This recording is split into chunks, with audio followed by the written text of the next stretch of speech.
ఇప్పటిదాకా నా ప్రేమ అర్థం కాక తిరుగుతుంది పిచ్చిది. ఇప్పటిదాకా నా ప్రేమ అర్థం కాక తిరుగుతున్నాడు పిచ్చివాడు. నా ప్రేమ అర్థమైందంటే ఇక ఎవడిని లెక్క చేయడు, దేన్ని లెక్క చేయడు, వచ్చేస్తాడు నా దగ్గరికి, నాతోనే ఉంటాడు నా కుమారుడు.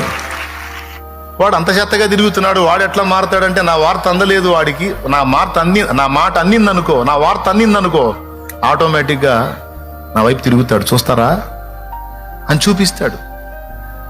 ఈ కార్యాలను దేవదూతలు కూడా తొంగి చూడగోరుతారు. ఈ కార్యాలు ఎట్లా జరుగుతాయి? వాడు అంత చెత్తగా తిరుగుతున్నాడు, ఎలా మారతాడు? ఈ అమ్మాయి ఇంత పిచ్చిగా ప్రవర్తిస్తుంది, ఎలా మారిద్ది? అంటే ఆయన వార్త అందినప్పుడు ఆ మాట మనకు వెలుగు కలిగించింది. అప్పుడు మనం దేవుని ఎడల ప్రేమను కలిగి ఉంటాం. నేను తనను ప్రేమించి ప్రాణం పెట్టానన్న వార్త నా కుమారునికి కుమార్తెకు చేరితే చాలు, ఇక వాళ్ళు నన్ను ప్రేమించటం మొదలు పెడతారు అనే గుంపులో నిన్ను నన్ను ఎరిగి ఉన్నాడు ఆయన.